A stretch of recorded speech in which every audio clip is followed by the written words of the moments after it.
सन्माननीय आदरणीय श्रोते ज्ञाते आणि वक्ते हो, मी कुमारी प्रणिता संजय खरात आपणासमोर विषय मांडते पंडित जवाहरलाल नेहरू. माणसाचं मन हे लहानपणी निरागस, निर्मळ आणि स्वच्छ असतं, परंतु जसजसं ते लहान मूल मोठं होतं तसतसं त्याच्या मनातून निर्मळपणा, निरागसपणा निघून जातो आणि त्या जाग्यावरती स्वार्थ दृष्टी, दृष्ट बुद्धी येते आणि माणूस त्याच विचारात राहतो. परंतु एक महामानव असा होऊन गेला की ज्याचं हृदय एका लहान मुलासारखं निरागस होतं. त्या महामानवाचं नाव होतं पंडित जवाहरलाल नेहरू. भारताचे पहिले पंतप्रधान. त्यांचा जन्म 14 नोव्हेंबर हा आपण बालदिन म्हणून साजरा करतो. या बालदिनाच्या आपल्या सर्वांना हार्दिक शुभेच्छा देते. नेहरूजींचे वडील मोतीलाल नेहरू हे भारतातील त्यावेळेचे फार मोठे वकील होते. त्यांच्या घरी प्रचंड श्रीमंती होती. ते ज्या घरात राहत होते ना, ते घर इलाहाबाद शहरातील सर्वात मोठं घर होतं. त्यांच्या घराचं नाव आनंद भुवन असं होतं. पंडितजींचं लहानपण प्रचंड श्रीमंतीत आणि थाटात गेलं. लहानपणापासून त्यांच्यावर चांगले संस्कार करण्यात आले. त्यांचं कॉलेजचं शिक्षण इलाहाबाद युनिव्हर्सिटीत झालं, परंतु कायद्याचं उच्च शिक्षण घेण्यासाठी ते लंडनला गेले आणि त्यांनी बॅरिस्टर ही पदवी केम्ब्रिज या विद्यापीठामधून घेतली. ते भारतात परत आले. त्या काळातील भारताची परिस्थितीने त्यांचे मन व्याकुळ झाले.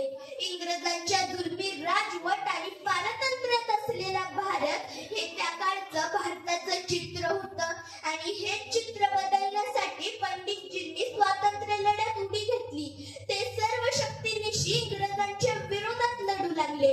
त्यांच्यावर महात्मा गांधीजींच्या विचारांचा प्रभाव होता. ते गांधीजींना आपला आदर्श मानत होते. गांधीजींच्या मार्गदर्शनाखाली स्वातंत्र्याचा लढा चालू होता. पंडितजींनी आपल्या ज्ञानाचा उपयोग देश कार्यासाठी करायचं असं ठरवलं आणि त्यांनी तसंच केलं.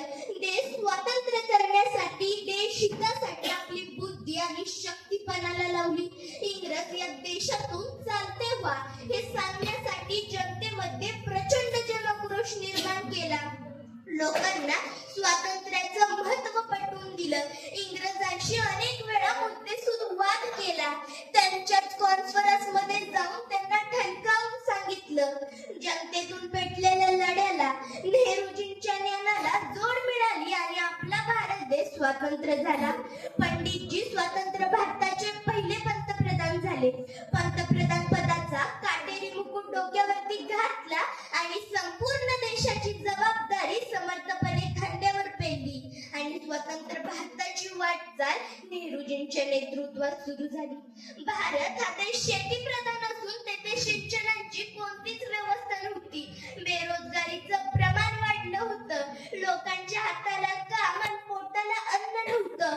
प्लेग, पटकी, देवी यासारख्या आजारांनी थैमान घातलं होतं आणि त्यातच उन्याला भर आणि पायलीला वर अशी अवस्था झाली. त्याप्रमाणे हे सर्व कमी होतं म्हणून बाजूच्या राष्ट्राने आक्रमण केली. परंतु या सगळ्या संकटाला न डगमगता पंडितजींनी सर्वांना योग्य आणि चोख उत्तर दिलं. राष्ट्रामध्ये उद्योग निर्मिती सुरू झाली. सिंचनासाठी बंदरे बांधण्यात आले. मोठे मोठे वीज निर्मितीचे प्रकल्प उभे राहिले. मोठ्या मोठ्या शहरांना जोडणारे रस्ते निर्माण करण्यात आले. अहो, रस्ते म्हणजे काय? राष्ट्राच्या रक्तवाहिन्या असतात. शत्रू राष्ट्राला सुद्धा योग्य तो समाचार घेण्यात आला. उर्वरित संपूर्ण जागा मैत्रीचा आणि प्रेमाचा संदेश दिला. मित्र राष्ट्रांशी आंतरराष्ट्रीय व्यापार सुरू केला. जे आपल्या देशात पिकतं ते इतर राष्ट्रांना दिलं आणि जे इतर राष्ट्रामध्ये पिकतं ते आपण आयात केलं. यातून राष्ट्र निर्मितीसाठी पैसे उभे राहिले. विकसित भारताचा भरभक्कम पाया नेहरूजींनी निर्माण केला. आज भारत विश्वगुरु आहे. आज भारत जगामध्ये महासत्ता होऊ पाहतोय. याच्या मुळाशी पंडित जवाहरलाल नेहरूंचं फार मोठं योगदान आहे. असं आभाळ एवढं कर्तृत्व असणाऱ्या महान नेत्याला मी त्रिवार वंदन करते आणि इथे थांबते. पण थांबवण्यापूर्वी पंडितजींसाठी असं म्हणावंसं वाटतंय. पाय असावे जमिनीवरती कवेत अंबर घेताना, हसू असावे ओठावरती काळीच काढून देताना, संकटाशी सांगावं ठणकावून आता 72, नजर रोखुनी नजरेमध्ये आयुष्याला दे उत्तर धन्यवाद.